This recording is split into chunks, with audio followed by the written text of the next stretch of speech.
भाई कोई लेन देन नहीं है, कोई लालच नहीं, ना कुछ लेना है ना कुछ देना भाई, सिर्फ अल्लाह और उसकी रजा के लिए मुलाकात है मेरे भाई। इंशाल्लाह हम अल्हम्दुलिल्लाह हम सब मुसलमान है ना, और ईमान की बात है ना, ईमान वालों को नफा देती है मेरे भाई। अल्हम्दुलिल्लाह हम सब मुसलमान, हम सब ने अजीम व शान कलमा पढ़ा ना, ला इलाहा इल्लल्लाहु मुहम्मद रसूलुल्लाह। इस कलमे में हमने अपने अल्लाह से करार किया, वादा किया कि अल्लाह दुनिया में जाएंगे, आपके हुक्म को मानेंगे और जनाब नबी करीम सल्लल्लाहु अलैहि वसल्लम के मुबारक तरीकों के ऊपर, मुबारक अमालों के ऊपर जिंदगी गुजारेंगे। लेकिन मेरे भाई दुनिया के अंदर आए ना, तो दुनिया की रंगीनियों को देखकर, दुनिया की चमक को देखकर हम ऐसे मशगूल हो गए इसके अंदर, हमने हमारा ठिकाना इसको समझ लिया। खुदा की कसम मेरे भाई हमारा ये ठिकाना नहीं है, हमारा ये ठिकाना नहीं है। खुदा की कसम हमारा जो ठिकाना है वो आखिरत है। अल्लाह रब्बुल इज्जत ने जो हमारे को दुनिया में भेजा, बड़े मुख्तसर से वक्त के लिए भेजा। अल्लाह रब्बुल इज्जत चाह रहे मेरा बंदा मेरे पास आए तो मुकम्मल कामयाब होकर आए।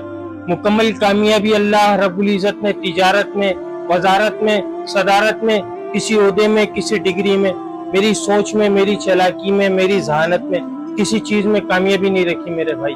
कामयाबी का जो दारो मदार रखा वो जनाब नबी करीम सल्लल्लाहु अलैहि वसल्लम के मुबारक तरीकों में रखा, मुबारक अमालों में रखा। जो इसके ऊपर जिंदगी गुजार कर जाएगा, खुदा की कसम वो शख्स कामयाब होगा मेरे भाई। जो इससे हटकर जिंदगी गुजार कर जाएगा, खुदा की कसम वो शख्स नाकाम हो जाएगा मेरे भाई। अल्लाह ताला ने, हम अपनी मर्जी से दुनिया में आए नहीं है और अपनी मर्जी से दुनिया से जाएंगे नहीं। अपनी मर्जी से दुनिया में आए नहीं है, अपनी मर्जी से दुनिया में जाएंगे नहीं मेरे भाई। अल्लाह ताला चाह रहे हैं मेरा बंदा मेरे पास आए तो मुकम्मल कामयाब होकर आए भाई। ये जो दुनिया की जिंदगी है बड़ी मुख्तसर सी जिंदगी है मेरे भाई। आखिरत के एतबार से ये जो दुनिया की जिंदगी 2 से 2.5 मिनट की जिंदगी है। उलमा इकराम बताते हैं जो दुनिया की जो जिंदगी है 2 से 2.5 मिनट की जिंदगी, इसके अंदर अपने अल्लाह को राजी कर कर जाना, इसके अंदर ऐसे अमाल कर कर जाना जिससे हमारा अल्लाह हमसे राजी हो जाए। हम दुनिया में कमाने के लिए नहीं आए, दुनिया बनाने के लिए नहीं आए। हमारा मकसूद क्या है ना दुनिया में, अल्लाह रब्बुल इज्जत कुरान पाक में खुद फरमा रहे कि हम आपसे माश नहीं चाहते, मतलब हम आपसे रोजी नहीं कमाना चाह रहे, माश हम आपको देंगे बेहतर अंजाम परहेजगारी का। अल्लाह रब्बुल इज्जत खुद कुरान पाक में ये फरमा रहे। एक और जगह अल्लाह रब्बुल इज्जत ने इरशाद फरमाया, जो दुनिया की खेती का तालिब है ना, जो दुनिया की खेती का तालिब है, हम उसको दुनिया में से कुछ दुनिया तो दे देंगे लेकिन आखिरत में उसका कोई हिस्सा नहीं है। अब मुझे और आपको इस चीज के ऊपर गौर करना है, फिक्र करना है कि मेरे को दुनिया चाहिए या मुझे आखिरत चाहिए। हम सब दुनिया चाहेंगे या आखिरत चाहेंगे अल्लाह से? हैं? हम सब ये चाहेंगे ना, हर मुसलमान ये चाहेगा कि मैं कामयाब होकर जाऊं, कामयाब होकर जाऊं मेरे भाई। खुदा की कसम कामयाबी अल्लाह रब्बुल इज्जत ने तिजारत में, वजारत में, बार बार यही बात बोलूंगा, तिजारत में, वजारत में, सदारत में, किसी ओहदे में, किसी डिग्री में, किसी चीज में कामयाबी नहीं। कामयाबी सिर्फ और सिर्फ हुजूर पाक सल्लल्लाहु अलैहि वसल्लम के मुबारक तरीकों में, मुबारक अमालों में। खुदा की कसम जो इसके ऊपर जिंदगी गुजार कर जाएगा मेरे भाई वो कामयाब। आज मुसलमान को देखो कहाँ कहाँ जा रहे हैं। फहाशी के अंदर मुसलमान आम है, मुसलमान फहाशी के अंदर आगे, टिकटॉक के अंदर मुसलमान आगे हैं, यूट्यूब के ऊपर मुसलमान आगे, नाचने गाने के अंदर मुसलमान आगे, गाने बजानों के अंदर मुसलमान आगे। मेरे भाई हम अपने अल्लाह को क्या मुंह दिखाएंगे? हम अल्लाह से दुनिया में ये इस चीज का इकरार वादा कर कर आए थे मेरे भाई।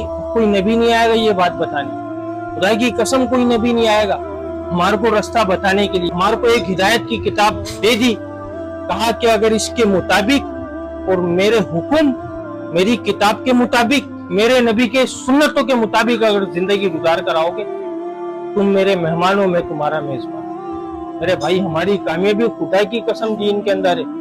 अल्लाह के पास लौट कर जाना है हमारे को। हम अपने अल्लाह को क्या मुंह दिखाएंगे? कयामत का जो एक दिन होगा 50,000 साल के बराबर होगा मेरे भाई। उसके क्या क्या हमने तैयारी की है उसके लिए? हमने मैं खुद अपने गिरवान में झांक कर देखो, मैंने सोचा कभी एक दिन बिस्तर पर लेटकर मैंने सोचा, मैंने अपनी आखिरत बनाई, मैंने अपनी आखिरत के बारे में सोचा, मैंने आज दीन को कितना जाना, कभी मैंने इतना गौर फिक्र किया? खुदा की कसम मुझ समेत किसी ने भी इतना नहीं सोचा होगा। हाँ, आज सुबह उठकर मुझे क्या करना है, यहाँ क्या करना है, वहाँ क्या करना है, सुबह कहाँ से मेरी दिहाड़ी अच्छी बनेगी, ये हमारी सोचों के अंदर बना। हम अपने अल्लाह को क्या मुंह दिखाएंगे, इस बात का सोचना है मेरे भाई। हमारा मकसूद दुनिया में आना है वो अल्लाह को राजी कर कर जाना है। दुनिया में आने का मतलब ही मर जाना है मेरे भाई। दुनिया में जिस शख्स ने दुनिया में सांस लिया, जिस जानदार ने दुनिया में सांस लिया, वो इस दुनिया को सांस देकर जाएगा। काफिर भी इस बात को मानता है कि मौत बरहक। मेरे भाई अपने अल्लाह को राजी कर कर जाना है। ये पैगाम आप लोगों तक लेकर आए थे, इसी पैगाम को कि ये आम हो जाए, हर जगह आम हो जाए कि हमारी आखिरत की कामयाबी वो दीन के अंदर है। दुनिया और आखिरत की कामयाबी हमारी दीन के अंदर है। अल्लाह पाक क्या फरमा रहे हैं कि जो दीन पर चलेगा अल्लाह ताला उसकी दुनिया भी बनाएंगे, उसकी आखिरत भी बनाएंगे। लेकिन शर्त क्या है? जो दीन के ऊपर चलकर जाएगा। अब हमारे को खुद सोचना है कि हमारे को अल्लाह को राजी करना है या हमारे को दुनिया को राजी करना है, हमारे को हमारी दुनिया बनानी है या हमारे को हमारी आखिरत। इस बात को समझाने के लिए अल्लाह रब्बुल इज्जत ने एक सिलसिला जारी किया था ना। 1,24,000 पैगंबरों को दुनिया में भेजा था। महबूब फरमाया था जितने भी नबी आए सबों ने सिर्फ एक की दावत दी थी कि लोगों पढ़ो ला इलाहा इल्लल्लाह, कामयाब हो जाओगे। जिसने वक्त के नबी की बात को माना था अल्लाह रब्बुल इज्जत ने उसको कामयाब किया था। जिसने वक्त के नबी की बात को नहीं माना था अल्लाह रब्बुल इज्जत ने उसको नाकाम किया था। हमारे प्यारे नबी करीम सल्लल्लाहु अलैहि वसल्लम आखिरी नबी हैं, अब कोई नबी नहीं आएगा। इस बात को बताने के लिए, इस बात को समझाने के लिए कि लोगों तुम लोगों की कामयाबी दीन के अंदर है, इस बात को समझाने के लिए कोई नबी नहीं आएगा। क्योंकि आप सल्लल्लाहु अलैहि वसल्लम ने फरमाया कि मैं आखिरी नबी हूँ, मेरे बाद कोई नबी नहीं आएगा, कोई नबी नहीं आएगा, कोई नबी नहीं आएगा। ये दीन, ये नबियों वाला काम, ये नबियों वाली मेहनत हर उस शख्स की जिम्मेदारी है जिसके सीने के अंदर ला इलाहा इल्लल्लाहु मुहम्मदुर रसूलुल्लाह है। वो इस मेहनत का जिम्मेदार है कि खुद तो उसको चलना ही चलना है, किसी भी हाल में चलना है, और दूसरों को भी इस पर लाने की मेहनत, फिक्र और कोशिश करना। तो मेरे भाई ये पैगाम आप लोगों तक पहुंचाना था। हम सबकी जिम्मेदारी है, हम सबको एक दूसरे को बताकर चलें। ये मेरी जिम्मेदारी नहीं है, आपकी जिम्मेदारी नहीं है, किसी आलिम की, किसी मुफ्ती की मेरे भाई जिम्मेदारी नहीं है, यार उस शख्स की जिम्मेदारी है जिसने कलमा पढ़ा। बकाया जो बात बुरी लगी हो मेरे भाई उसके लिए माफी चाहूंगा। बस यही बात, आप ये पैगाम आप लोगों तक बताना, हम अपनी आखिरत को संवारें। दुनिया हमारी अल्लाह खुद बनाएगा अगर हम अपनी आखिरत की फिक्र करें। अस्सलाम वालेकुम व रहमतुल्लाहि व बरकातहू। सब भाई